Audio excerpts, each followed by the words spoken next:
मेरा नाम ऋचा वात्सायन है। मैं एक महिला उद्यमी हूँ। बिहार सरकार से स्टार्टअप बिहार से रिकग्नाइज स्टार्टअप हूँ और यहाँ पे पटना में जो टेडेक्स का इवेंट हो रहा है ये Bihar BIADA and zero lab द्वारा आयोजित किया गया है। टेडेक्स एक इंटरनेशनल टॉक शो है जो कि हमारे जैसे स्टार्टअप्स के लिए बहुत इम्पॉर्टेंट है। इस एक इंटरनेशनल प्लेटफॉर्म को बिहार में लेकर आने से हम ग्लोबली अपने प्रोडक्ट को रीच कर सकते हैं और हमारी पहुंच हो सकती है, नेटवर्किंग हो सकती है। इसलिए टेडेक्स का यहाँ पर आना, बिहार में पटना में आना हमारे लिए बहुत ही लाभदायक है। जो स्टार्टअप है वो भारत सरकार और बिहार सरकार द्वारा रिकग्नाइज स्टार्टअप है और मैं महिलाओं के लिए, मैं बिहार की पहली वुमेन लेड स्टार्टअप हूँ जो 100% महिलाओं के लिए काम करते हैं और महिलाएं ही इसको चलाती है। हम केले के रेशे से सैनिटरी पैड बनाते हैं और हमारे जैसे प्रोडक्ट को लोगों तक पहुंचाने के लिए टेडेक्स एक बहुत ही अच्छा प्लेटफॉर्म है। मैं टेडेक्स का शुक्रिया करना चाहूँगी कि उन्होंने मुझे एज अ स्पीकर यहाँ पे इनवाइट किया और मैं इंडस्ट्री डिपार्टमेंट बियाडा और ज़ीरो लैब का भी शुक्रिया करना चाहूँगी कि उन्होंने मुझे एज अ स्पीकर ये मौका दिया कि मैं अपने प्रोडक्ट के साथ ग्लोबली इस प्रोडक्ट को रीच कर सकूँ। भारत सरकार और बिहार सरकार से हमारे जैसे स्टार्टअप को कई तरह के इस तरह के प्लेटफॉर्म दिए जा रहे हैं और ये हमारे जैसे स्टार्टअप के लिए बहुत ही अच्छी बात है। 2021 में जब वर्ल्ड एक्सपो 2020 दुबई में ऑर्गेनाइज़ किया गया तो भारत सरकार की तरफ से मुझे एज अ एग्री स्टार्टअप वहाँ पर भेजा गया एज अ डेलीगेट, जहाँ पर मैंने ग्लोबली पहले से ही अपने स्टार्टअप को as a agri startup represent किया। वो भी एक बहुत ही अच्छी मुहिम थी। तो मैं ये कहना चाहूँगी कि राज्य सरकार और केंद्र सरकार दोनों की तरफ से ही हमारे जैसे स्टार्टअप्स जो थोड़ी मेहनत कर रहे हैं, हमें उस मेहनत का फल भी दिया जा रहा है और हमें एक्सप्लोरेशन भी दिया जा रहा है ताकि हम अपने खुद के स्किल्स को थोड़ा एक्सप्लोर करके एक्सपोजर लेके एक नई ऊंचाई पर पहुंचे। Thank you so much.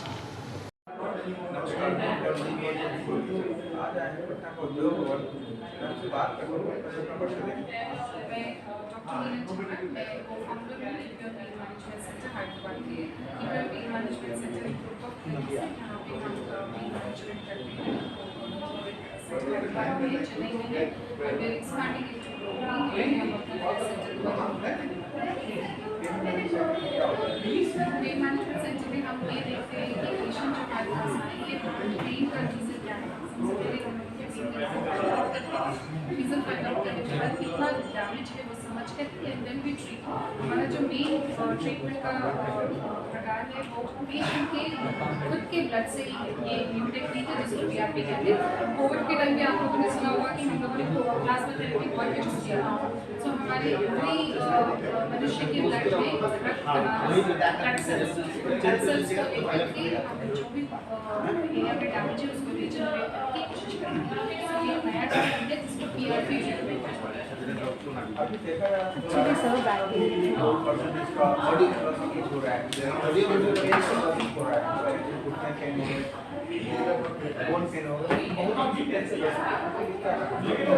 जैसे कि आपने स्टोरेज वाले जो है वो इंसान की वजह से उन लोगों को बहुत तकलीफ आ रही है।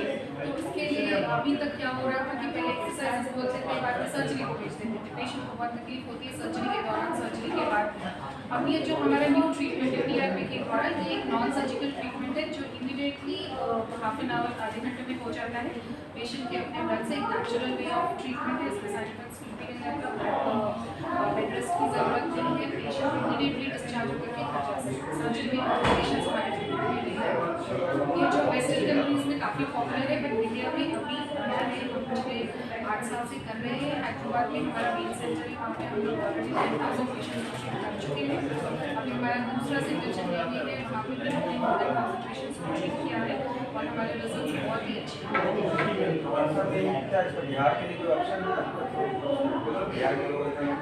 बिल्कुल हम देख रहे हैं। हमें बिहार में भी हम अपने सर्विसेज देना चाहते हैं बिकॉज मैं राज्य से बिलोंग करती हूँ। मुझे पता है कि राज्य के और झारखंड बिहार के लोगों की क्या स्थिति है, क्या रिसोर्सेज है। बट हमारी कुछ टेक्निकल डिफिकल्टीज है जिनको हम डेफिनेटली मूव करके सॉल्व करके पटना में भी हम चाहेंगे कि हमारे मैंने बताया कि अक्सर कॉलेज में देखा जाता है और अक्सर डॉक्टर सर्जरी और सर्जरी का बहुत सारे इसका बहुत सारे साइड इफेक्ट होता है और मैं तो कहना ये आधे घंटे बेसिकली ब्लड से ही जनरेट करके उसको सॉल्व कर देते हैं क्या बिल्कुल सही बोला। Thank you this got contribution. So मेरा नाम आदित्य कीर्ति है और मैं बिहार से बिलोंग करता हूँ। सो और मैं हेल्थ इकोसिस्टम बिल्ड कर रहा हूँ। हेल्थ इकोसिस्टम इस तरीके से, जैसे बिहार में बहुत सारे लोग हैं जो पटना तक नहीं पहुँच पाते हैं, या पूरे भारत में ऐसे बहुत सारे गांव हैं जहाँ पे लोग शहर नहीं पहुँच पाते हैं और अच्छा से अपना बीमारी नहीं बता पाते हैं डॉक्टर को, ना डॉक्टर समझ पाते हैं। तो इसके लिए मैं एक पूरा इकोसिस्टम बना रहा हूँ जहाँ पे लोग हेल्थ लिटरेसी ले पाएँ, हेल्थ एजुकेशन ले पाएँ और right way to get the health information, मतलब सही जानकारी, और ये सारी चीज़ें उनको एक क्लिक में अवेलेबल होगी। और जितने भी फ्री चीज़ें हैं, जो भी फ्री हॉस्पिटल्स हैं, जो भी फ्री एनजीओज़ हॉस्पिटल हैं या गवर्नमेंट हॉस्पिटल्स हैं, वहाँ का रियल टाइम लोकेशन उनको सिंगल क्लिक में मिलेगा with all the optimisation in terms of that कि उनकी जो प्रोडक्टिविटी है या उनका जो पैसा है वो सही समय सही तरीके से खर्च होगा और कम से कम खर्च में उनका सही इलाज हो जाएगा और वो अच्छा ज़िंदगी जी पाएंगे। सो इस एवज में काम करने के लिए मैं चाहता हूँ बिहार में जितने भी स्टार्टअप हैं हम उनके साथ मिलकर कदम से कदम मिलाकर और एक बहुत बड़ा इकोसिस्टम क्रिएट करें और सारे सर्विसेज को एक साथ एक प्लेटफॉर्म पे लाएं। और इसके लिए मैं सिर्फ बिहार ही नहीं, भारत में जितने भी स्टार्टअप्स हैं उनके साथ मैं कोलैबोरेशन देख रहा हूँ, जितने भी एनजीओज़ हैं उनके साथ कोलैबोरेशन देख रहा हूँ, जितने भी एजुकेशनल इंस्टीट्यूशंस हैं आइदर स्कूल्स कॉलेजेस उनके साथ भी कोलैबोरेशन देख रहा हूँ। और जो भी कोलैबोरेशंस करने के लिए मेरे साथ इच्छुक हैं या देख रहे हैं कि हाँ ऐसा कुछ बनाया जा सकता है वर्ल्ड लेवल पे from Bihar, so I am incubation centre IIT Patna, room number H, and my contact number is 7903297934 and my company name is EJY Health. It means that easy journey of your health. So बस हर घर की और हर लोगों की ज़िंदगी आसान करने के लिए मैं बना रहा हूँ।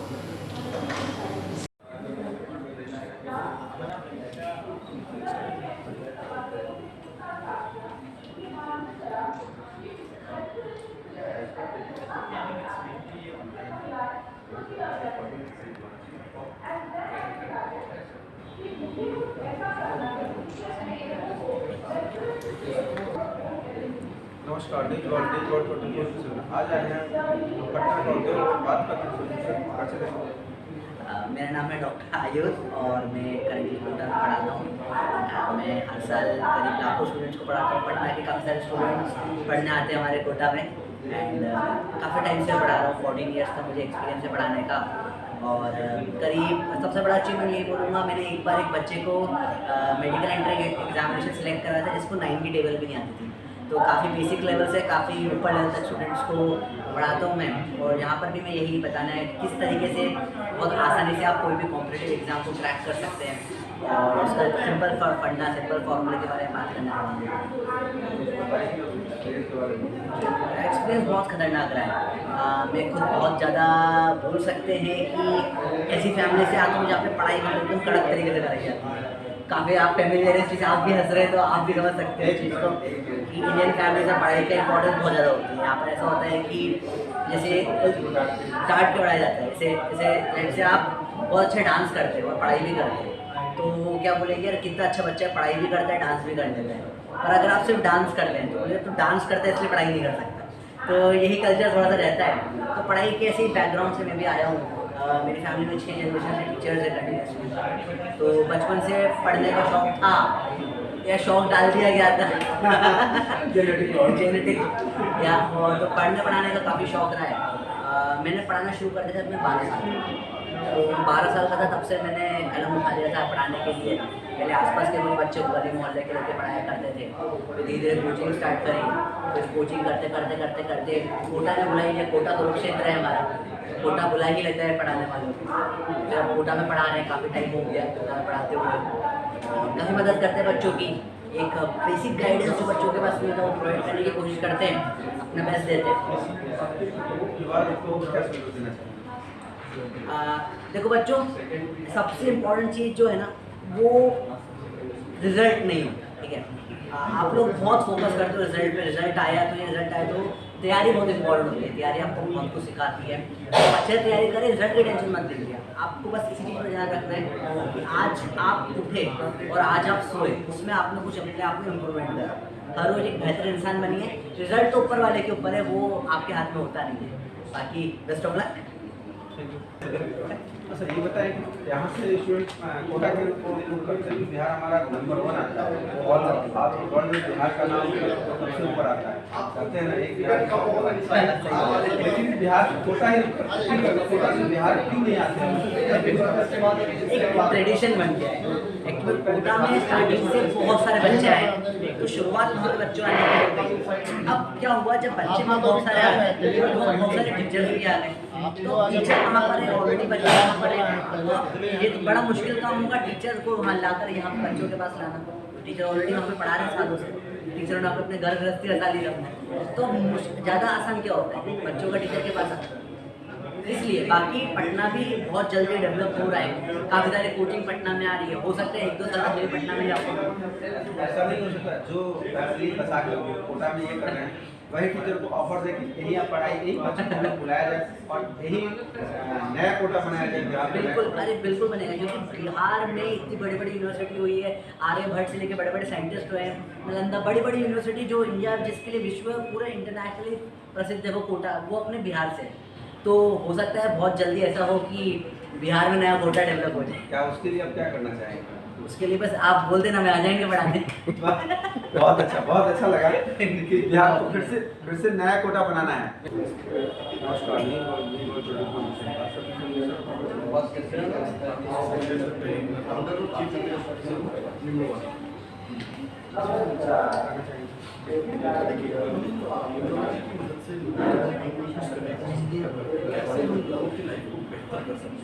कैसे कर सकते हैं उनके रियल एक अरे वो ऐसी चीज है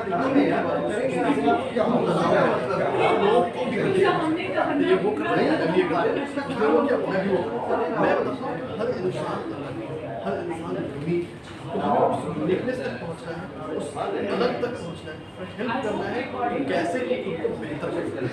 यही हम यूनिवर्सिटी में करते हैं, यूनिवर्सिटी इसका काम जो बताया काम करेगा आप अभी कोविड के समय हमने एक रिसर्च किया था 10,000 लोगों के साथ, तो उनको हमने उनके नाम के बेस पर, डेट ऑफ बर्थ के बेस पर प्रोजेक्ट रिलीज किया और लगभग 97% से ज़्यादा लोगों को अपने जीवन में बदलाव पॉजिटिव बदलाव है। तो ये अपने आप में ये एक पब्लिश रिसर्च है, ऐसा नहीं कि जो हम क्लेम कर रहे हैं, ये एक पब्लिश रिसर्च है।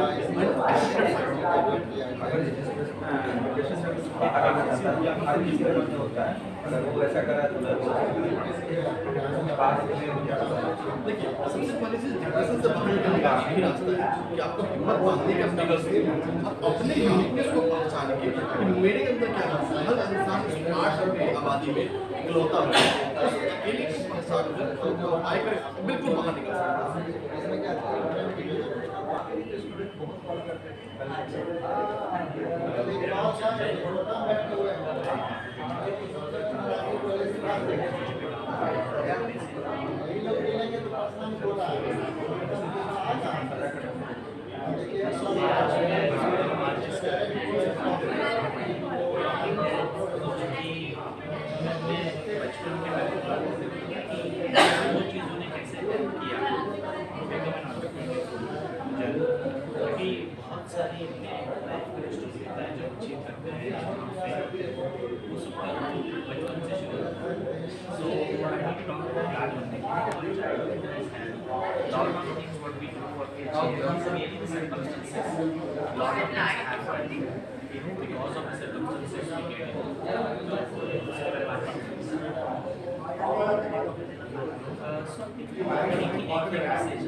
जैसे कि अभी कोटा की बात हुई, पहले मैं सुन रहा था किसी को आईटी में एडमिशन चाहिए। आज सबसे ज़्यादा सबसे इम्पोर्टेंट चीज़ है कि जब आईटी एडमिशन मेरे कोटा में प्रोफेशनल जा रहा है उसको कितनी ज़रूरत है आईटी में एडमिशन होने की, उस पर डिपेंड करता है। स्ट्रॉन्ग तीनों को तो achieve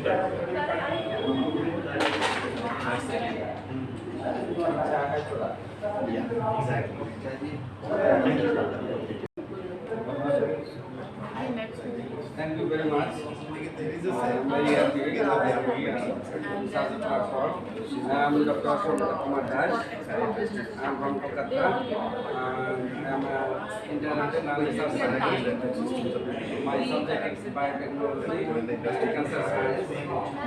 I have done my PhD at Doc and another 8 valid degrees from different countries. Now I am working as a freelancer. Very soon I am going to Haryana. Thank you very much. In true sense, I am a teacher, educationist, researcher also. So I teach my students biotechnology to motivate my students to do research, because sometimes in India people are not getting so interested to do research. So sometimes we are getting back. We have to be top in the world in research. So I teach my students always about biotechnology, life science, and encourage them to do research. In research, sometimes people say funding is a problem, but I think funding is not a problem at all. If we are far from funding, this is my subject and I teach them.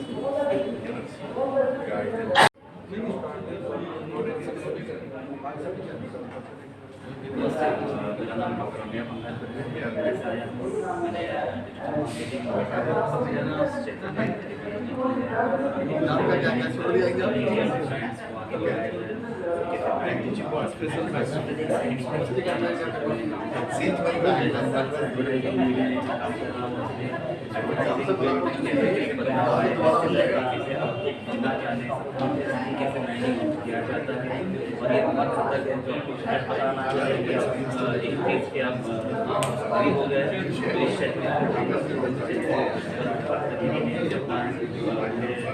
बहुत सालों के बाद बहुत बदलाव आया पड़ता है और मीडिया लगा जाके और ये डेढ़ में भी बहुत बढ़िया लग रहा है।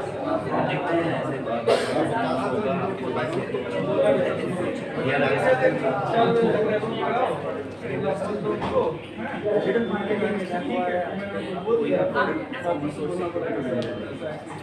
सब्जी अभी डिजिटल कुछ भी करने हो जैसे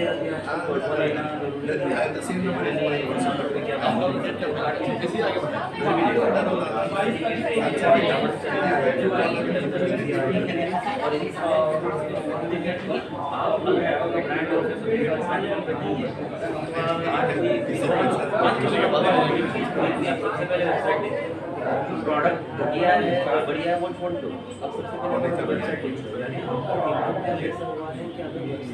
प्रोडक्ट और पहले 15,000 किया तो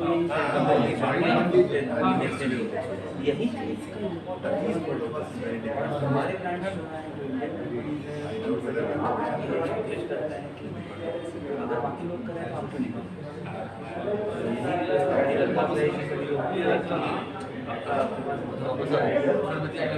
बढ़िया डिजिटल होता है इसका फायदा लीजिए।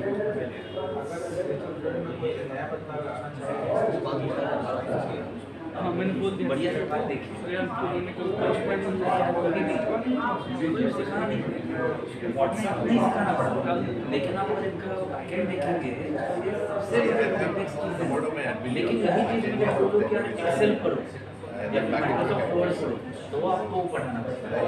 नजरिए की बात है कोई भी धंधा ऐसा नहीं है गूगल पे आपको दिखाना पड़ेगा ये सारी चीज़ें आपको सीखनी पड़ेगी। तो ये सारी टेक्नोलॉजी पढ़ना है। जब मैं चीज़ों के बारे में किसी को कॉलेज में पढ़ाता हूँ तो क्या फेसबुक के बारे में क्या पढ़ा है, सबको तो फेसबुक पढ़ा है, इंस्टाग्राम सबको पढ़ा है, लेकिन जब मैं बोलता हूँ कि सोशल मीडिया का मतलब क्या है, कोई नहीं समझता। और ये जो बात है ये सारी चीज़ें कोई चाहता है कि टेक्नोलॉजी में चेंज कर रही है, लेकिन इन सब चीज़ों के ऊपर जाके है ये थोड़ा सा उस तरीके से इंसान आपके इर्द गिर्द ही it's just matter of time कि आप ये समझ लें इस स्टेज को आ जाएगी और आपके ब्रांड को आपके प्रोडक्ट को सर्विस को ऊपर बढ़ाएगी। और आज का युवा बहुत तेजी से बढ़ रहा है, डिजिटली बहुत ज़्यादा एक्टिव है। एक स्ट्रैटेजी ये कहना है कि आजकल दुनिया में मोबाइल से ज़्यादा टूथब्रश और इस तरीके से हमें कि क्या ज़्यादा इम्पोर्टेंट है, सही उनको पता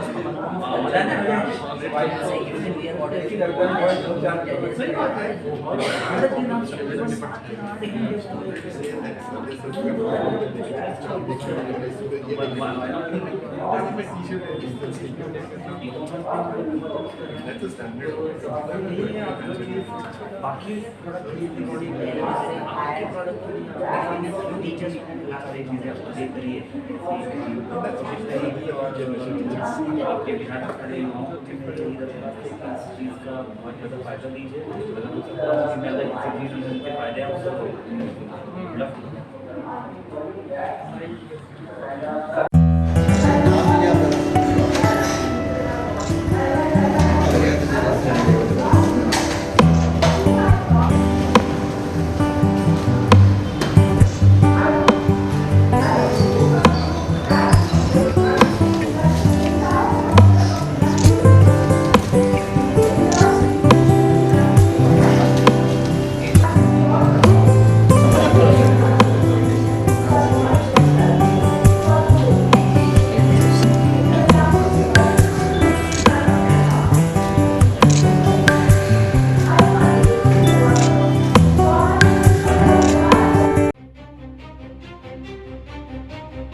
नमस्कार, आप सभी का स्वागत है एमी टीवी लाइव पर। मैं हूँ आपके साथ ज्योति।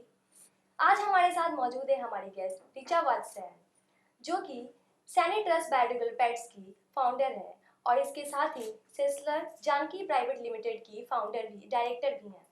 तो हम बहुत ही स्वागत करेंगे, बहुत बहुत स्वागत है मैम आपका हमारे शो पे Amy TV. Thank you Jyoti, pleasure is all mine. तो आज हम सबसे पहले आपसे जानना चाहेंगे आपकी जर्नी के बारे में, जो कि आपने कैसे इसकी शुरुआत की।